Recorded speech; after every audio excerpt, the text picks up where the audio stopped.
In our last conversation with Paul Makwana, he shared with us what inspires and motivates him and his deep passion for developing and growing others. He spoke fondly of the many mentors in his life and how they helped shape his personal purpose and passion.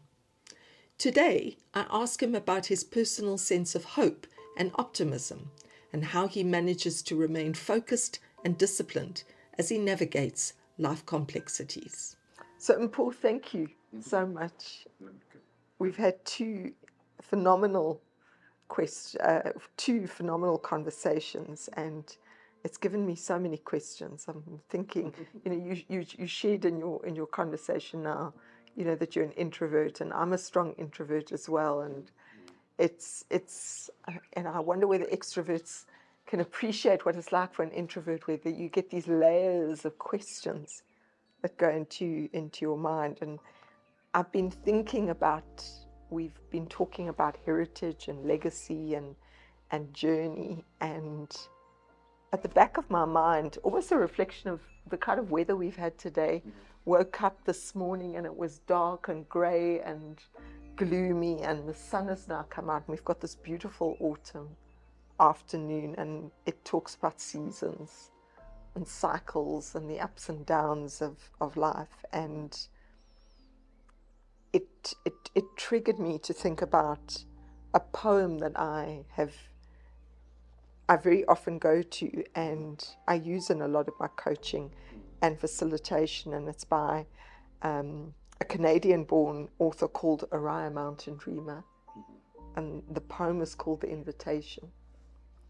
And I bring it into our facilitation sessions, particularly when we want to talk about the fact that leadership is more than just title and position.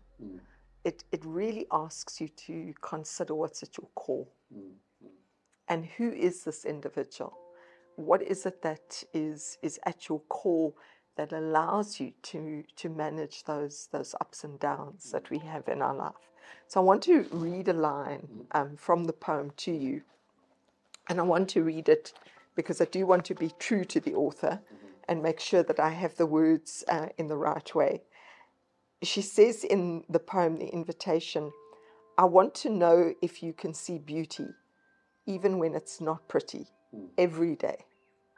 And if you can source your own life from its presence.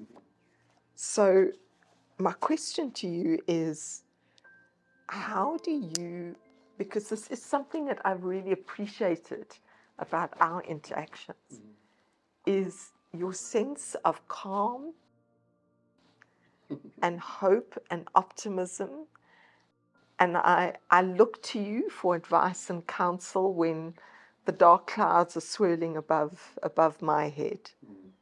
How do you remain hopeful and optimistic when those dark clouds are on the horizon? It's something that has been both natural, inlearned, and maybe it's just something that I carried with me into the universe. You have to, if you look back to the first time as a child, let's say, Mr. Campbell used to have these big dogs in his house, and we had dogs in our homes in the village.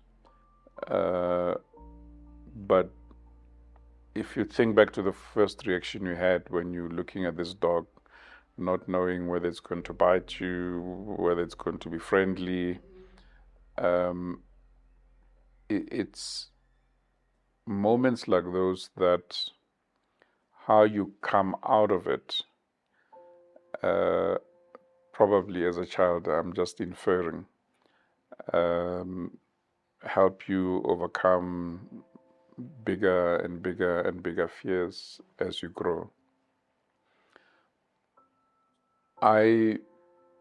If you look at one of the tools that I use, the human pin code, I'm a 7 by personality, having arrived on the 7th day of the month that I arrived in. And 7 people generally are deeply spiritual people. They constantly seek depth. People often ascribe to me that they have had to acclimatize to the fact that when they ask me a question, they don't get short answers, because it comes with that perhaps gift of always thinking deeply about things and looking at them from a depth point of view. But when you are a person of faith, as in following a certain religion, you also then, if you're true to it, it helps you to navigate challenges. As I said to you 2 conversations prior, that in the faith that I grew up in, we believe that you create your heaven or your earth in this lifetime. And it determines how you're going to exit your life into the next. There's also a belief which comes from the Bible that everybody reads, in the Old Testament, in the book of Isaiah, where there's a text that reminds us that we need to know that we're an embodiment of God. Yeah. So in the faith that I belong to, God does not dwell in the blue skies. Yeah. God dwells inside of you.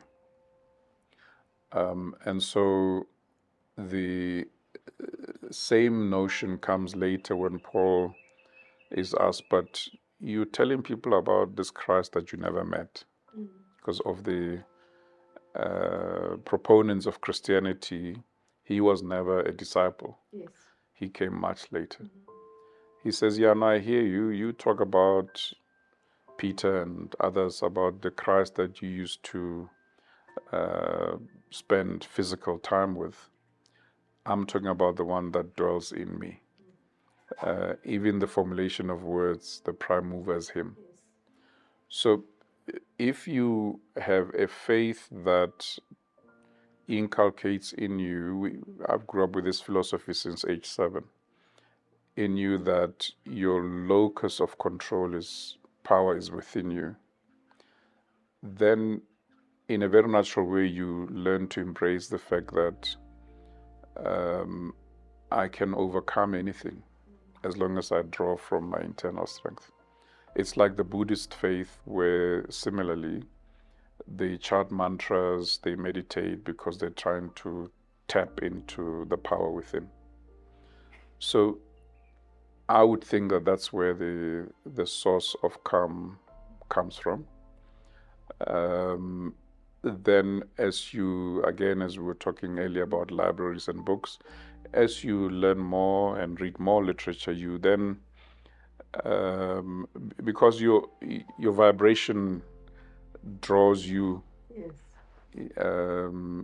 to more of these kind of energies. Most pieces of work I've read over and above the scriptures also talk about how you then learn to use the power of observation, the power of filtering, and knowing what to respond to or what not to respond to. An elderly person in my family, and later, I think you will remember Colin Hall when we talk about Stephen Covey, where he used to run sessions in Mount Grace. Out of the blue, we were doing an exercise where you get blindfolded, yes, and you have to follow someone. It was a journey about trust. So at the end of it, apparently, as I was blindfolded, I followed obediently, yes, and came out well on the other side, when others were arguing with their guides, saying, no, it should be a stair here or this or the other. So there was this Irish couple that appeared to be on holiday at Mount Grace. Okay. So as we end, and as I took off the blindfold, and people were saying, oh, well done, well done.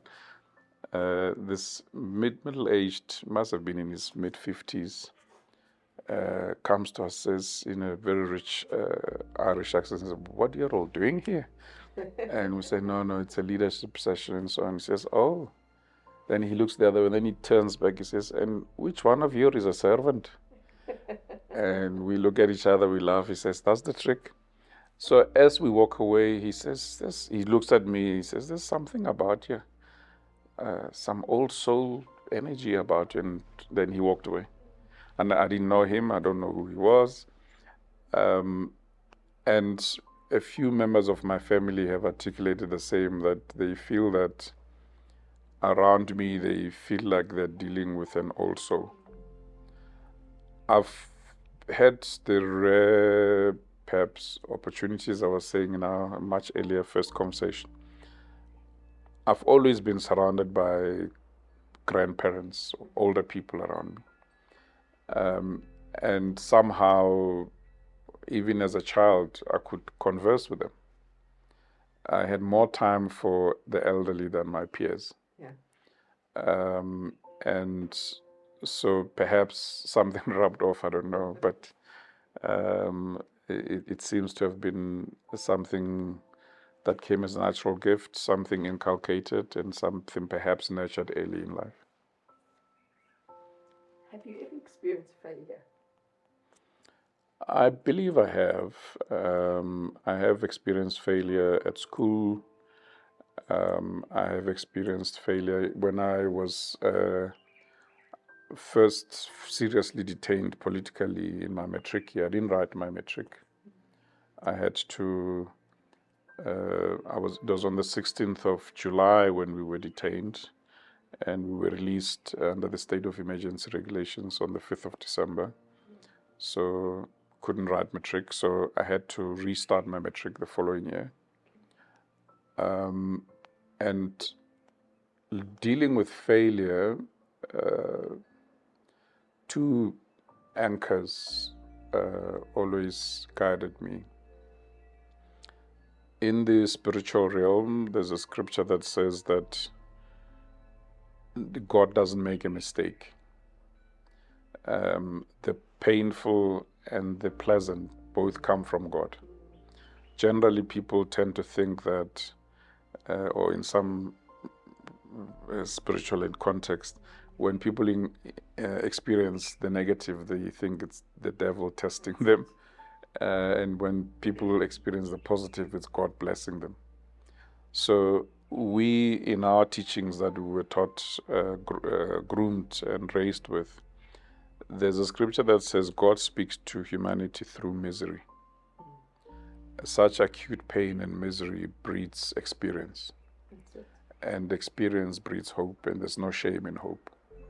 So you deal with failure by always saying, what is it teaching me? And you embrace the learnings. And because there's no shame and hope, you keep on going forward. In one of the leadership books I read, I was about 25, 26, on my executive management journey, is a book that talks about life in the Greek culture as being filled with kairos moments. Yes. So every obstacle you meet, every brick wall you hit is a kairos moment. There's one or two companies where I only ever spent 9 months in, because I just felt like every day was a brick wall. Yeah. The culture was disempowering. The culture just didn't have good sense of values. It was more wheeling and dealing than actually being part of something. And the organizations where I've spent 3 years, the organizations where I've spent 9 years, 10 years.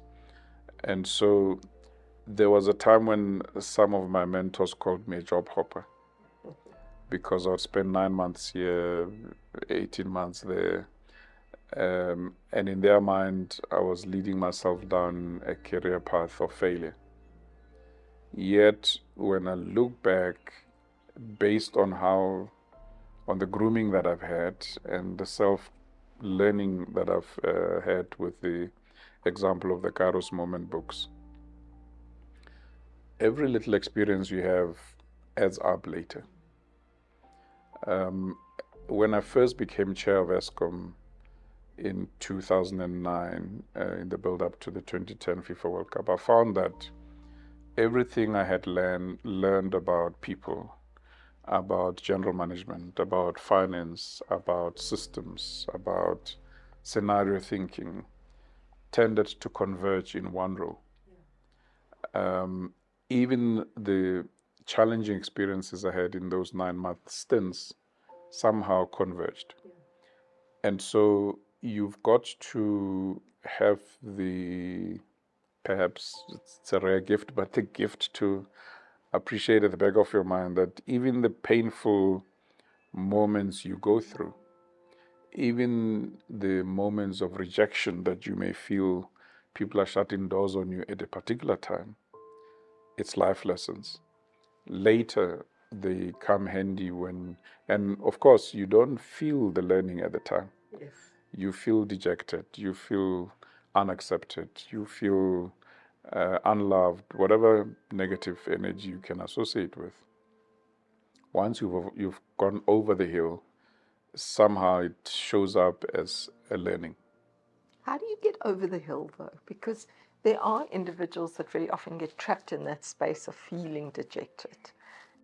And that's where they live, is in that emotion. So is it just a question of time, or is there something that you do specifically and consciously to move yourself forward? I must say, I've never felt stuck. I've always had the understanding that it's temporary. And so you find ways of coping in that moment.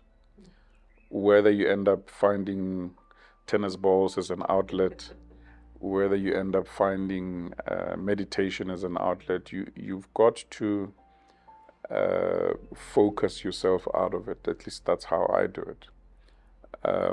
At any given time, I'm always clear where I see myself in 3 years' time.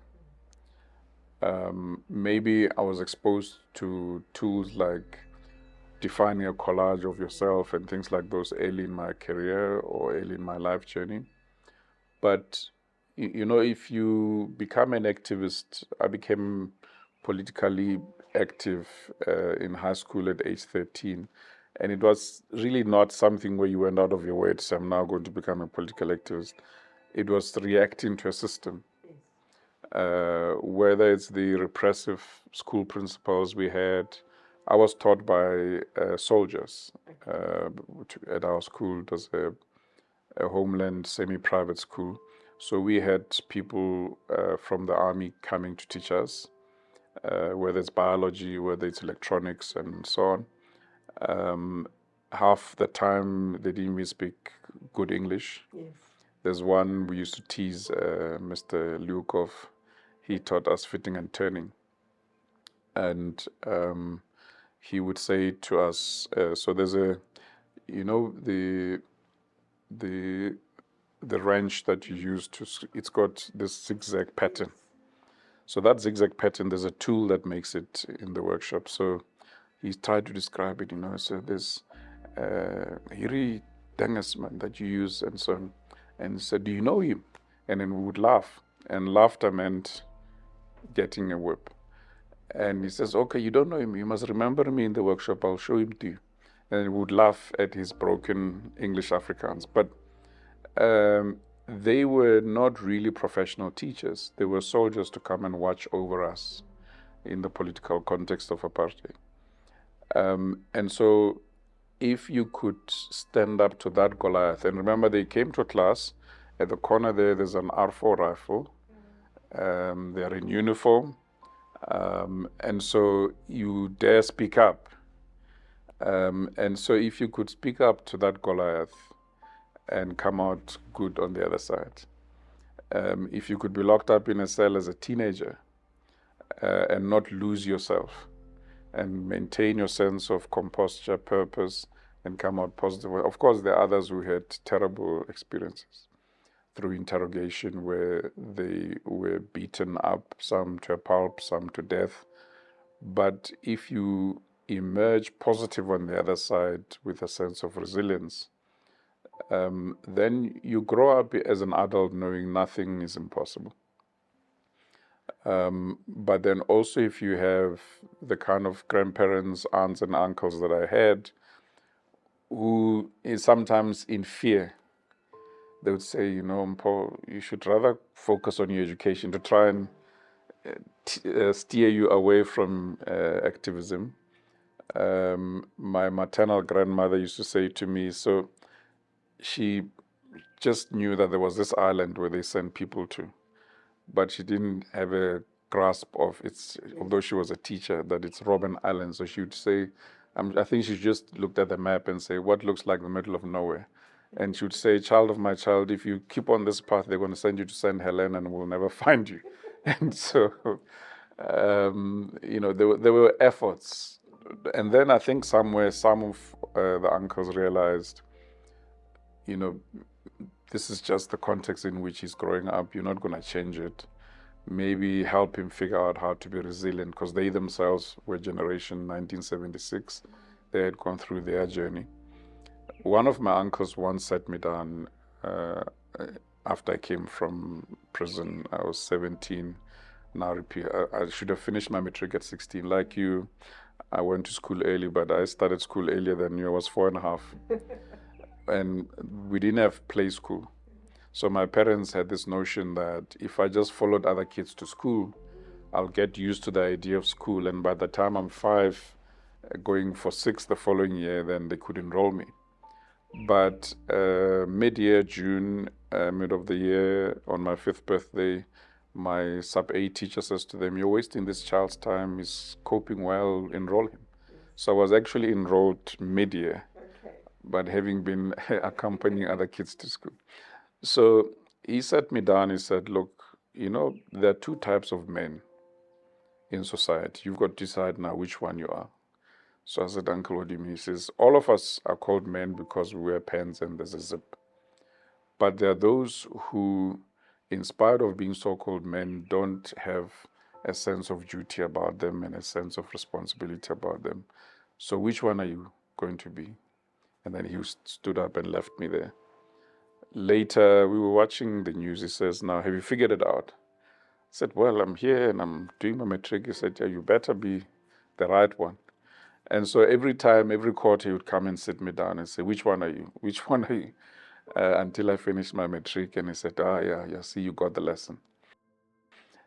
So that sense of whatever you're grappling with, remember the right anchor and the right path, and always choose that right path. For me, is how I've overcome obstacles. You see it as, in fact, someone wrote a book entitled, I came across it in '93 at Ford, a bend on the road is not the end of the road. So you've got to flex with it and have the patience and tenacity to let that journey teach you whatever it came to, that chapter of the journey teach you what it came to teach you, embrace it and move on. But if you have long-term goals that you're striving towards, as I say, I grew up early in my studies and career knowing about how to use a collage to focus and visualize. So there was a time when I actually wrote down my goals in my bedroom where there's a free wall. I'd put a whole A4 paper there. I remember once while I was chief executive at Saatchi and Saatchi around 2001-2, thinking, so what after this? Because either I'm going to have to be a shareholder here and grow the stake to grow, but there was nothing left to grow to. And on my wall, I had become chairman of a mid-sized company in 5 years. And this was 2001-2. And one of my family members said, bold move. And I said, you've got to aspire. And 7 years later, in 2009, I became chair of ESCOM, the largest company on the continent, not a mid-sized company. So the other pieces of work that I've read later would say you must just always tell the universe what you aspire for. The universe will converge and take you there. And not worry about, is it tomorrow, is it yesterday? Just put it out there, live your life, work, focus conscientiously in that direction. The universe carries you there. So you've got to have a sense of hope. I think that believing in a higher force than yourself is important. That we don't all have to be Christians. We don't all have to be Muslims. Each have whatever heritage they have, but whatever heritage you have a sense of how it anchors you and draws you out on a path of optimism. Because all the faiths are based on love and self-love. And all the faiths are based on the fact that if you transmit love into the universe, you will receive love back. Whether it's Christianity, whether it's Hinduism, all of them are about that. And therefore, if you make sure that you tap into that positive energy, my humble view, and I know it's going to sound rich, is you don't have to find yourself trapped in depression and anxiety. You just have to stay hopeful and believe.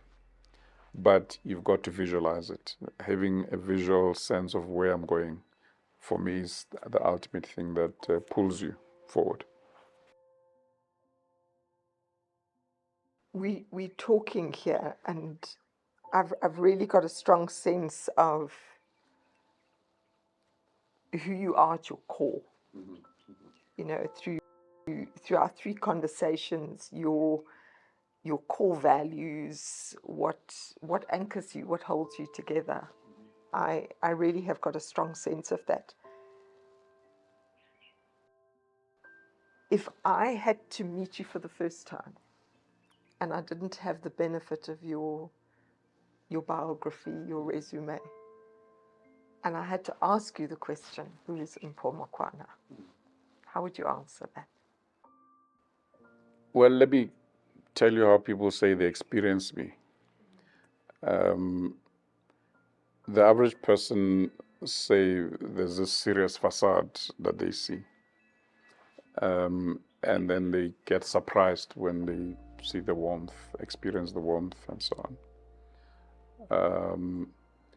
There's people that see, I guess, the firstborn composture. the book by Kevin Lehman says that firstborns are always sort of presentable, trim and proper, because we were all drummed in to show up properly, shirt tucked in and all those things. But once they then get to experience the person, they feel they misjudged who they were meeting for the first time. But I think for me, how I think and hope I show up is I'm an open-minded, non-judgmental sort of person. I never fixate my mind on a thing until I experience. So I've learned early, I guess, being a change facilitator early in your career teaches you to suspend your judgment and immerse yourself and then formulate direction of travel once you're in the process. But I do have a sense of impatience in that I generally can see where things are going 3-5 steps ahead. So if we're taking too long to get there, it irks me. You know, in your realm of profiling on the Enneagram, I'm in Enneagram 1. Yeah. So I am a perfectionist. I want things done properly and in a certain direction quickly. So I can be impatient with people who are perhaps verbose, that sometimes you, in the presence of people who enjoy the sounds of their voices more than the substance that they're carrying, transmitting through their voices. And people like those will generally maybe find me as intolerant, impatient. And it's simply because I think when we're a team, there's a task at hand, there's a direction at hand, let's focus. When there's distractions, I get impatient. As I said, 3 conversations ago, I've been conscientized early not to be hurtful. But perhaps if my 2 partners were here, my life partners would say I tend to snap at them. But it's simply that I expect, because if I transmit what I know, I expect us all to grow at the same pace and to absorb at the same pace. So if I see things as basic and as things that I think we would have been exposed to jointly or otherwise,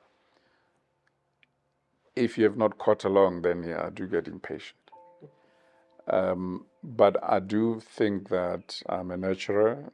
I do think that a lot of people have found me to be like a grinding stone where they've come and sharpened their swords. I do enjoy it when I see people thrive. I don't believe in being the only successful person in the room. And for me, that's what being this trusted counselor is about. I behaved in the Myers-Briggs thing. I behaved like a plant without knowing that there's something called being a plant. Yeah. I generally am the person in the room in a meeting that people would undermine and think, gee, this person is quiet. There's this thing called there's nobody home syndrome. Until that time comes to redirect the conversation and people kind of like, where were you all along? But it's not my nature to be over present.